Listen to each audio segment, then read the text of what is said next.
Bishut Marai Rabotai, with the permission of Hashem, the Parsha of this week is the Parsha that the Bnei Israel left Egypt. In this Parsha we see that the most miracles that Hashem did to the Bnei Israel, to the Jews in the desert, when they crossed the sea, and of course, when they wanted water to drink, they had no water, and then the man, as a matter of fact, this week is the Parsha of the man, it's the Parsha of the Parnasa. So this week it's good to pray for a good Parnasa. And knowing that this Parsha the Torah talk about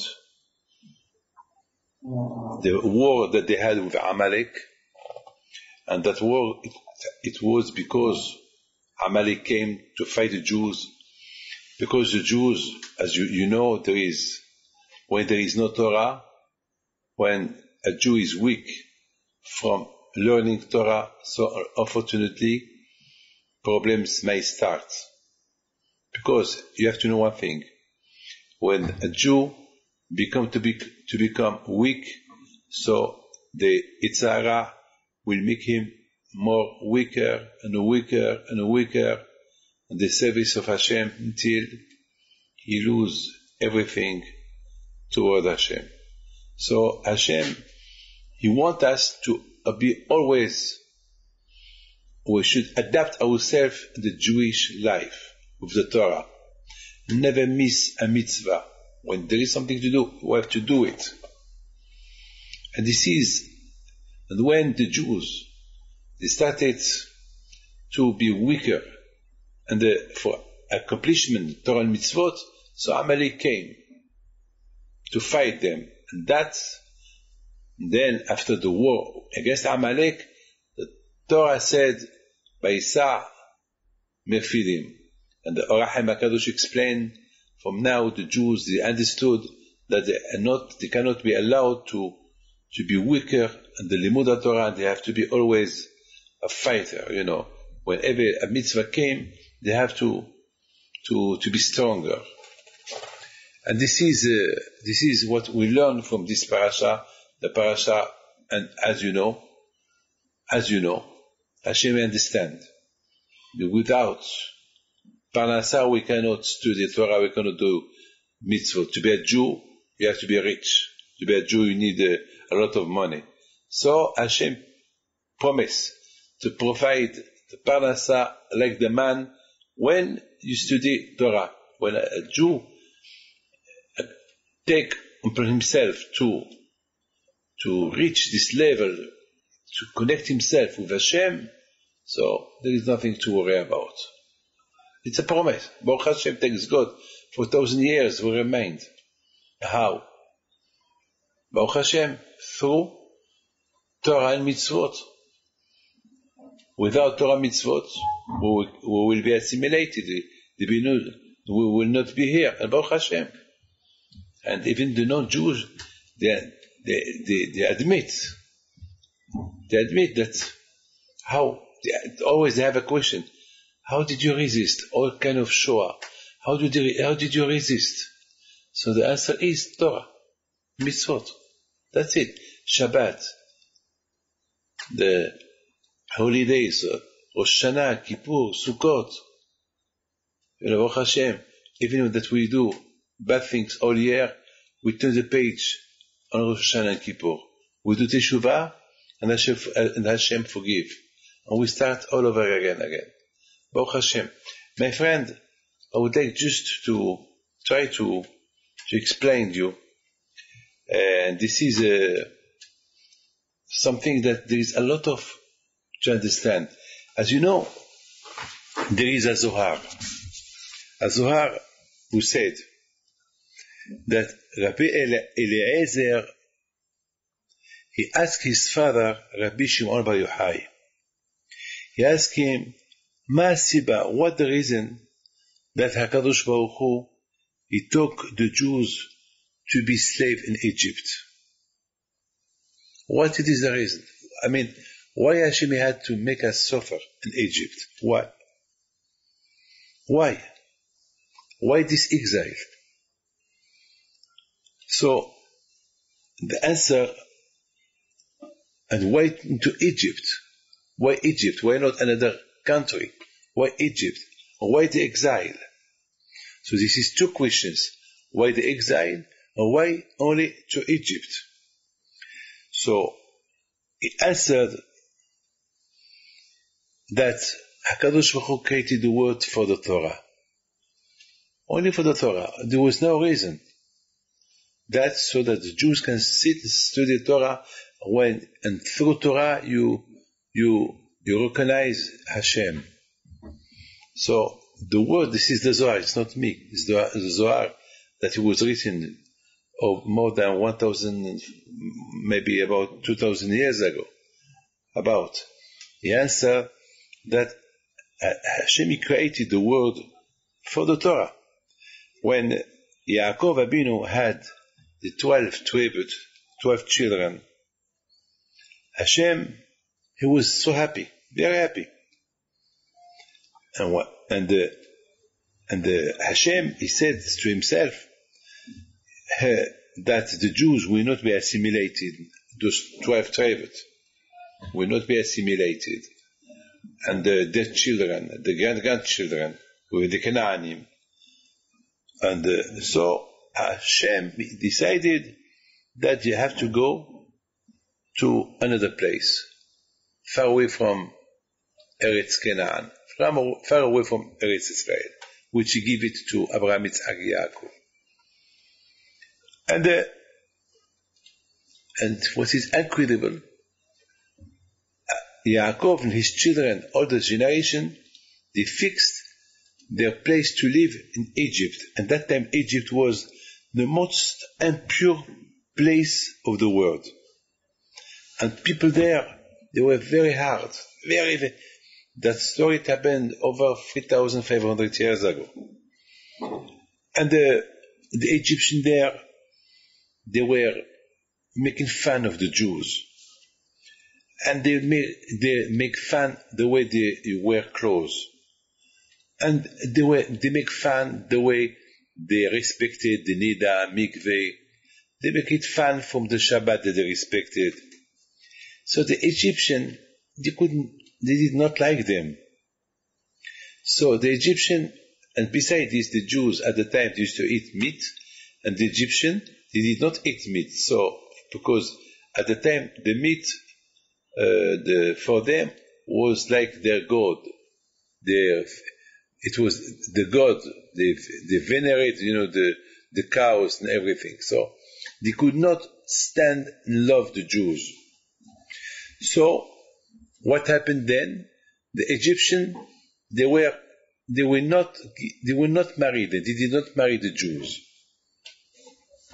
So, Rabbi, my friend, now you understand the answer of Rabbi Elazar. Rabbi Elazar, his question was, why Hashem he sent the Jews to exile? Why Egypt? The answer is Hashem built a nation only among one nation that they will not love them. And there they become a nation. Now you understand. Now the Jews, wherever they can go, they will remain. Because we follow the steps of our parents. Our parents, they become a nation in Egypt. And only in Egypt, they become a real nation. Because even that they wanted to mix with the Egyptian will not accept them. So then what happened?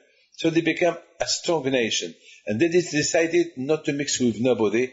And that was a preparation for the Jewish nation to, now that they are all together, one family. So now Hashem gives them the Torah to fix them up even stronger and stronger. This is the answer of the Zohar Kadosh. It's fabulous. And for that, I want to tell you something that the Maharal explained.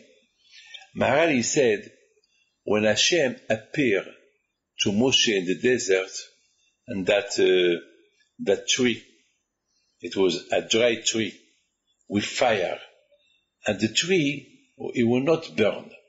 The Maharal Miprag, he asked a question. He said, why Hashem appeared to Moshe and this buisson with, that it was burned, and the buisson on this tree, that it was very dry, something that is dry, quick it got burned, and that tree, it will not burn. So the Maharal Miprag asked a question, why Hashem appeared to Moshe and this tree with fire? What we should learn from here? There must be a message for generation. And the Maharal Miprag explained something incredible. He said, a Jew, as much that he can be far away from Hashem, as much that he can be dry, no Torah, no mitzvot, he doesn't respect nothing. Even that he can be the biggest Rasha of all time, there is always hope. He's like a tree, a dry tree. He will not burn. He will not burn. There is a hope. He can do teshuvah. Hashem can help him. Like this tree. Hashem appeared to Moshe in that tree, that dry tree. The message was, the Maharal Miprag explained, the message is, we should know that there is we cannot say that Hashem, he cannot appear to a Jew. Even there is no Jew that he don't have the title that Hashem can appear to him. Each Jew, Hashem can appear to him. Even a Jew that is Rasha, biggest Rasha, that he is Memtet Sha'ari Tum'ah, he is down 49 degrees of Tum'ah. Like the Jews that they were in Egypt, they were in big impurity, they were down at 49 degrees of Tum'ah. And even that, they saw miracles in Egypt. And Hashem, he protected them. B'mora gadol ze gilu shechina. And from there they want to receive the Torah. And this is what all of us should learn. In any situation, the Jew can be, maybe, even down, even that is dry from mitzvot, he's like, he's light, very light. Even that he don't care about the Judaism, Hashem can appear to him. Yes. It can be what I know a lot of people that they were against God, against religion, against everything. Today they are very religious.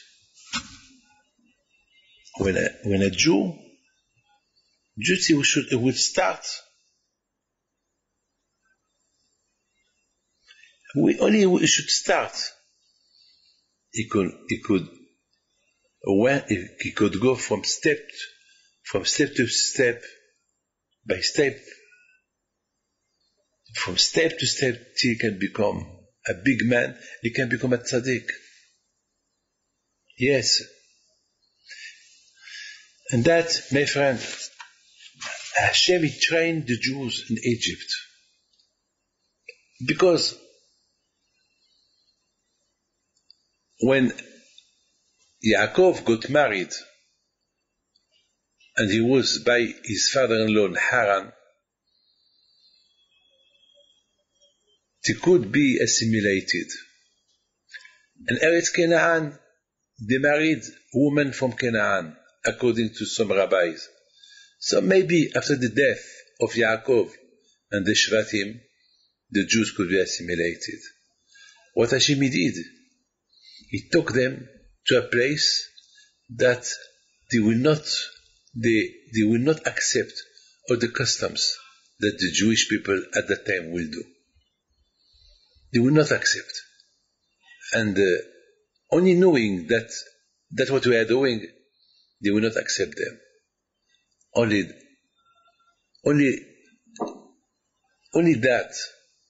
through that they will not accept them. And the Jews at that time, they saw that they are not accepted by the Egyptians, so they started to be a nation. When they left as a nation. And even that they were 49 degrees of Tum'ah, even that, HaKadosh Baruch Hu accepted them. And this is a message for generation. That where in any kind of situation you may be, and the Jewish faith, you can go. Hashem can appear to you. You can discover your religion. It's not, though always there is hope. Always there is hope. I know a lot of people, Bemet, I'm telling you, I know a lot of people. It's a fabulous parasha. I would like, my friend, to tell you something incredible. That when Hashem, he started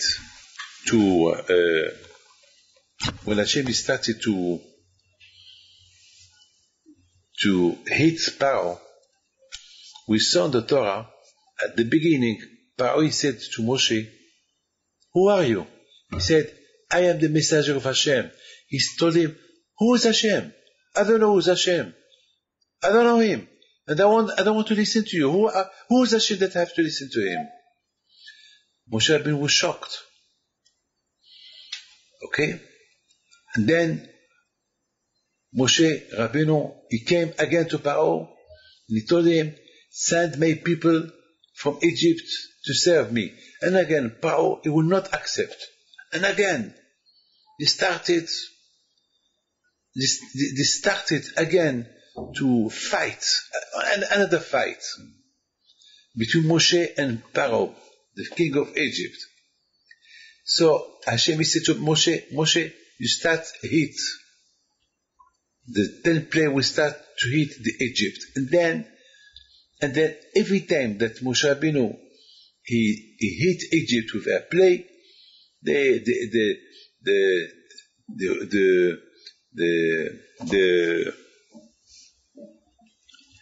the witchcraft, the magician of Egypt, they did the same. They wanted to show power to Moshe. What you do, we can do the same. I mean, it's like they hate themselves.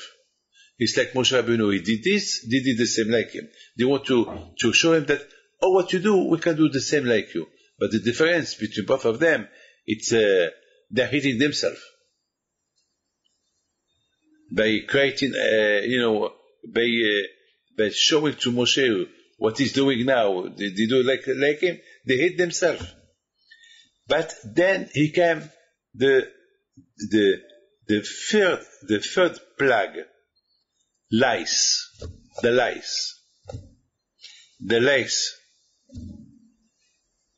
lice infestation.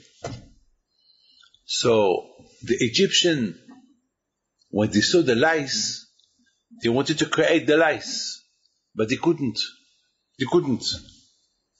So they said to Paro, if we cannot create the lice, that means this is the hand, the finger of God. This is the hand of Hashem. So there is Hashem. So they understood that there is Hashem. So we understand. Before, they did not know that there is Hashem. That's why Paro said, Mi Hashem Ashishma, because who's Hashem? I don't know Hashem. I don't want to listen to him. But now, they realize that there is Hashem. When the magician, they couldn't create the lice, so they understood that There is Hashem. There is God. That's what they said to Paro. There is God. Paro, don't forget. We did not believe in Hashem up to now, but now you have to know there is God. The God of the Jews. My question is, I do not understand. My question is, it's incredible. Now that they know that there is God, so why they did not listen to Hashem to send the Jews out of Egypt? Why?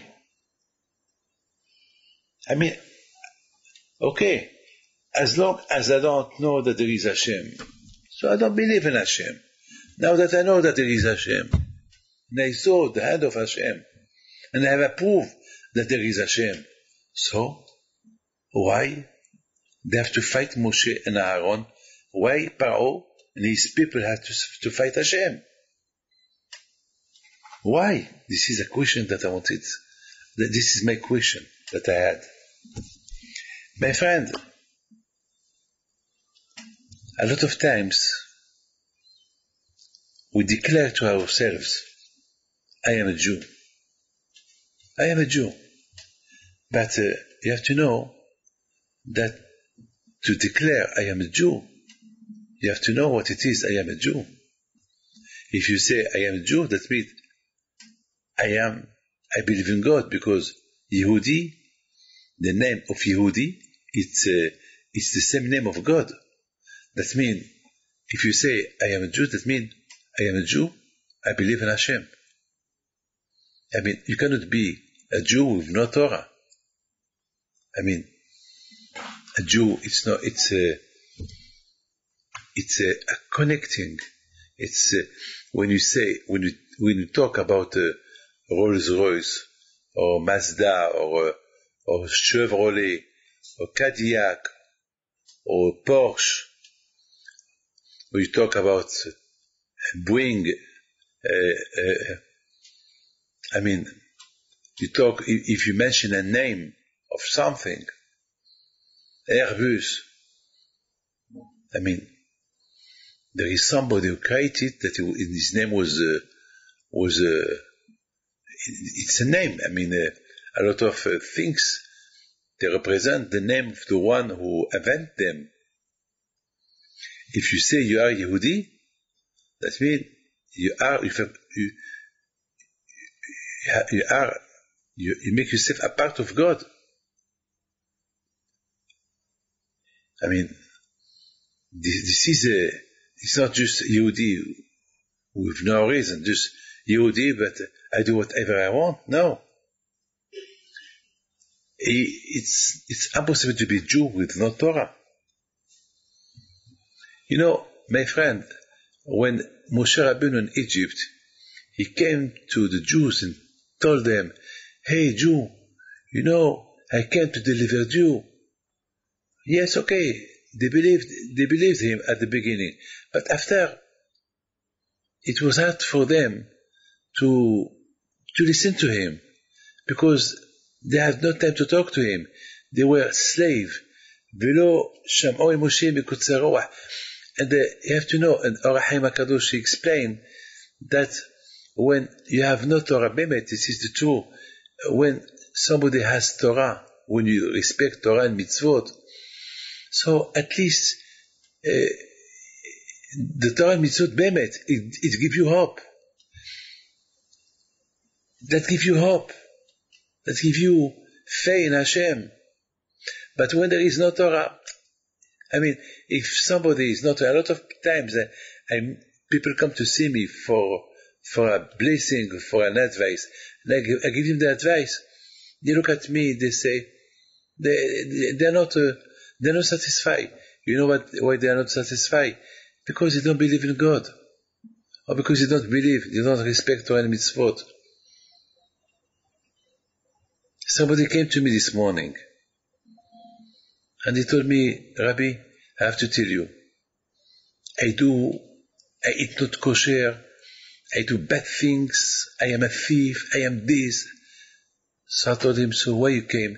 And he said, you know, I had a fight with my father and I hit him.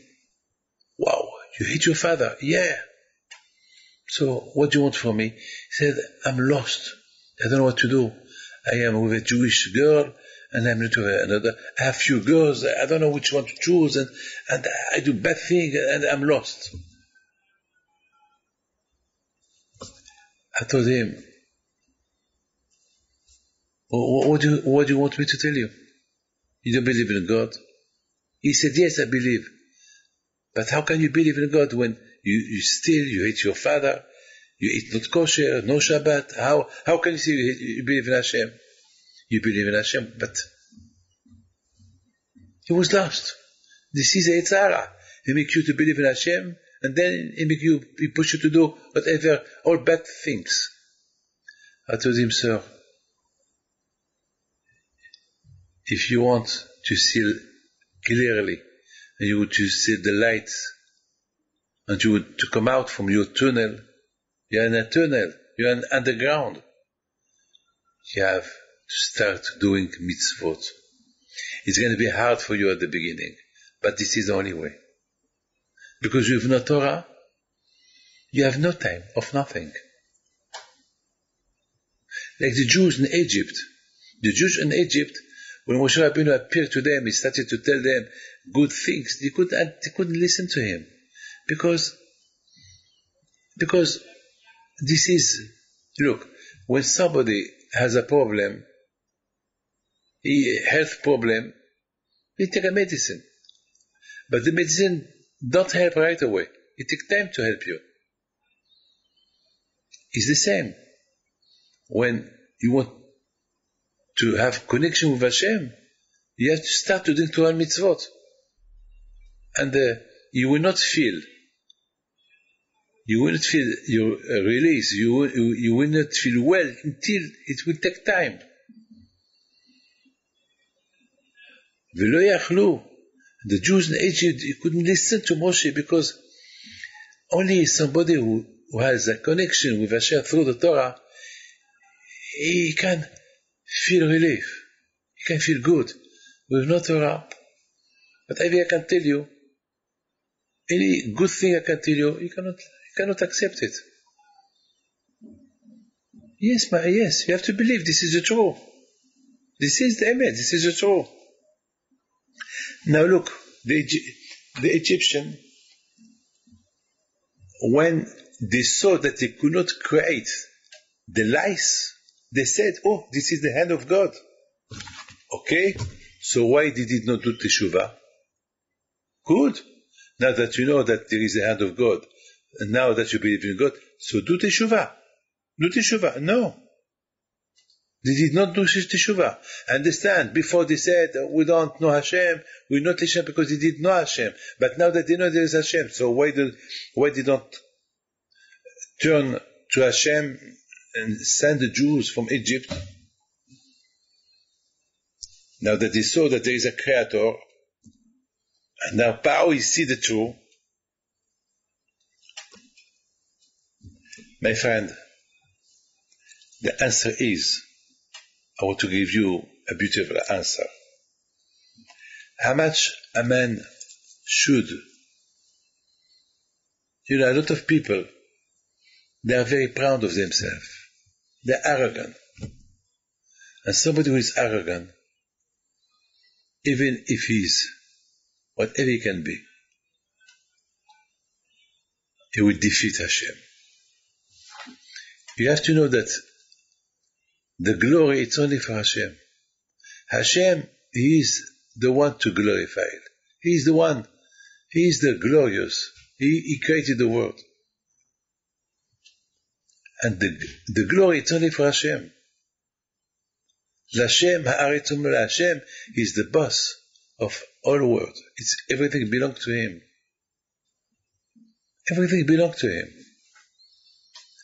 The problem is, if a man is arrogant, if a man is Baal Gava, he's proud, he wants people to give him honors, he does things so people will tell, this man is covered, glorious. This man, he's standing on the feet of God. A man should be down, battle, anav, humble. I know some billionaire. I know a lot of rich people in the world. They are very, very humble. And I know some people that they have a few dollars and they are very, very arrogant. They think they are millionaires. They have nothing. And this is what the Torah wants to teach us. The Torah wants to teach us that Paro, he declared himself like God. He wanted that people will venerate him. You know, like, not your majesty. They wanted that people will call him the God Paro, the God. There's only one God, it's Hashem. And Paro, he declared that he is the one who created the Nilus, the water, and he's the one who protects Egypt. He's God. So Moshe Rabbeinu alav shalom, he said to Paro, Paro, you are not God. You are a man that you go to the toilet, and you know what Paro used to do? In his palace there were no toilet, because a God don't go to the toilet. But Paro, in his palace, he had a hiding place that he go to the Nile, and there he does his things. And Hashem, he said to Moshe and Aaron, go, and the mom go to appear to Paro when he does his things near the river. Embarrass him. And that's what he used to do. When Paro in the morning used to go to that place to do his things, Moshe and Aaron appear, and they called him, Paro, hey, what do you do? You're God? And they used to make fun of him. Can you imagine how embarrassment it is? So, my friend, Paro, he could not. He's now, when he saw and the plague of the lice, the hand of God, he knew there is God.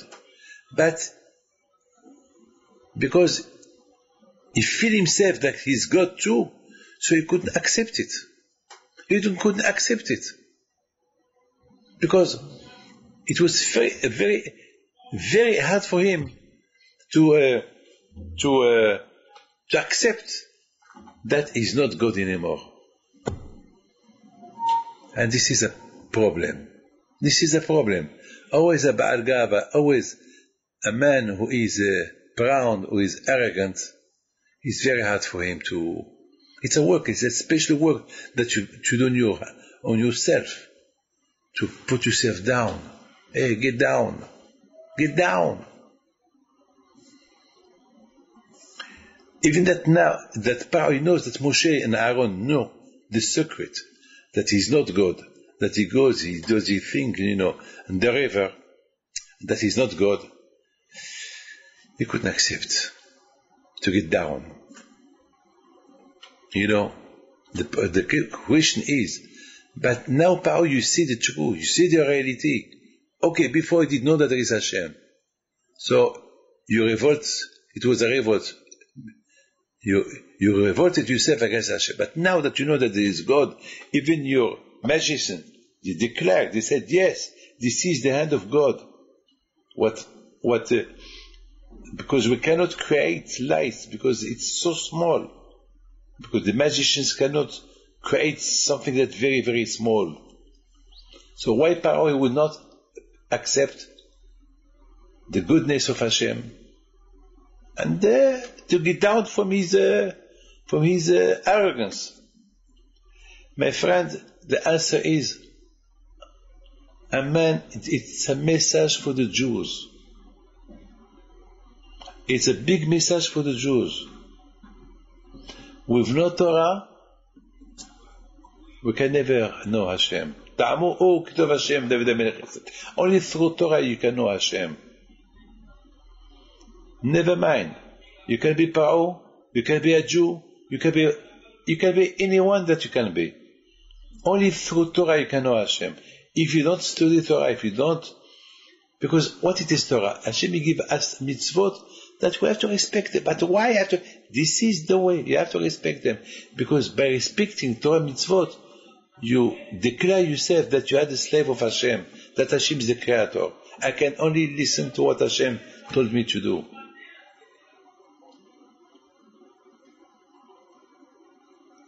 Paro, he could not admit that he is not what he is. It was too hard for him. Anyone, a Jew, anyone that he has no Torah in him, he will not, and that will not help him to admit there is Hashem. Even that he see that there is Hashem will not admit. So that's why Paro, he needed to receive a lot of plague. A lot. And then at the end he said, well, I have no chance. I know. Now, Moshe, please, get out from Egypt. But from here we understand that without Torah, we cannot know Hashem. Only through Torah, you can know Hashem. You may be Paro, you may be David Pinto, you may be Chaim Pinto. If there is no Torah, you can never know Hashem. You may always think, even that even that they will show you the hand of Hashem, you will not. Yes, maybe you will believe one day, and the next day you will forget. My friend, I would like just to finish with a beautiful story that I read. There was a big tzaddik, Rabbi Chaim Tzantz, alav shalom, and this tzaddik, he was walking in Tzantz, and he was walking by a house, and he smelled a smell of Gan Eden, a beautiful smell, something incredible, something paradise, something it's something fabulous. So he asked the one, his secretary, who live here? So they told him here he lived the Gabbai Tzedakah, the man who collects money for the poor people. He said, but I smell, especially smell from here. He was a poor man. So they went inside, and the owner of the house was there. He was so embarrassed to see Rabbi Chaim Tzantz in his house, and he told him, Rabbi, what a kavod, what an honor to have you in my house. I am a poor man. I have a poor house, He said, I smelled something that I never smelled in my life. Something so good, like from paradise. And I want to see from where it comes from. So he started to look. He started to go from where the smell came. Then he said, from this wardrobe. So they opened the wardrobe, and there was a fabulous smell. There was a lot of old clothes. And suddenly there was there some clothes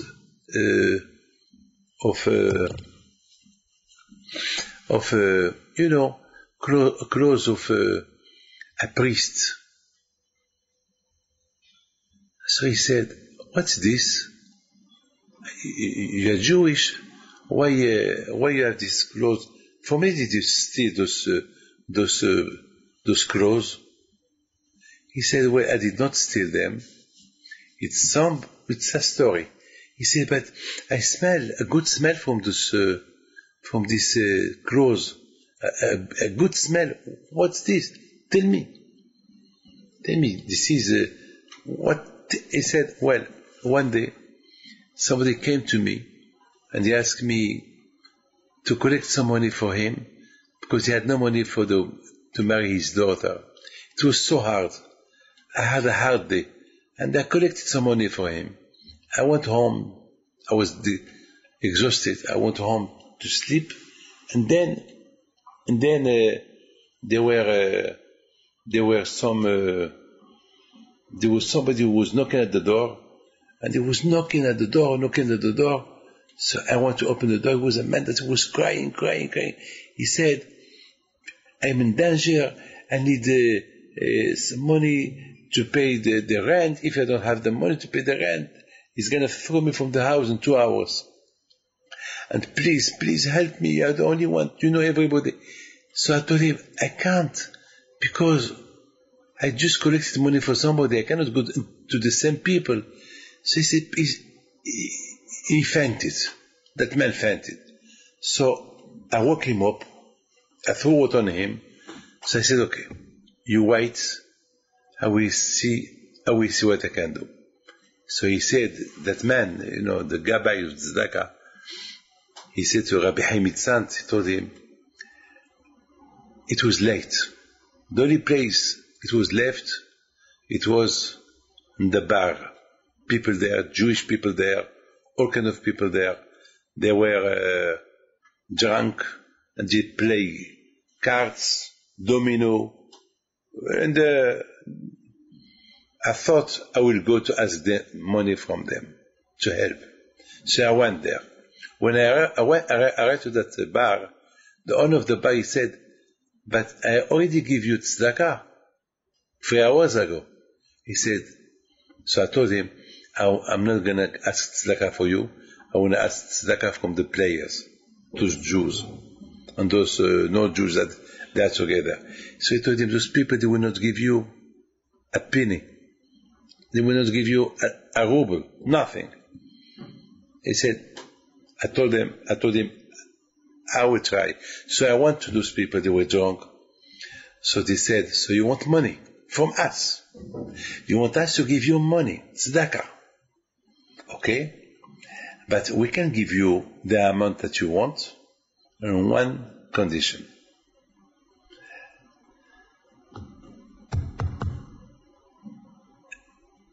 We can make now some clothes like a priest, or you with your beard, with your hat, Jewish, you wear them, and we want to make some laugh. We want to laugh a little bit. We want people to see a Jew with his beard, and as well, he will look like a priest. At the beginning, I didn't want to do that because people in the ghetto, they will laugh at me. I mean, with my beard, with my Jewish head. I mean, people know me. It was embarrassing. They would laugh at me. So I said, I accept, but give me the money first. So they give me the money. So, and then I told them on one condition: this clothes, this that I'm gonna put on me, that you force me to put, you will give it to me. I want to keep it as a souvenir, what I did for a Jew. And there were there a lot of Jewish people, not Jewish people. They wanted to laugh. So the Jewish people, not the Jewish people, they raised the money between them, and they put this, the fabric. They made a special priest clothes, and with his head, Jewish head, and he had a big beard with his beard. So they went to the ghetto. They started to scream in the street, Mr. Jew, Mr. Jew. And people, they woke up and they started to look from the window, and they started to look at me. They know me, I'm Jewish, and they looked at I wear Jewish clothes and and the clothes of a priest, and they were laughing. The Gabbai, they started to laugh at me, and the non-Jewish people, the Jewish people, they were pushing me, and they were laughing at me, and it was embarrassing. And then, thanks God, the police came, and the police, when they saw this, they stopped me, and they told me, what's this? So I told them that I could collect money for somebody, and they've told me, this is the only way to give you the money, that we want to make laugh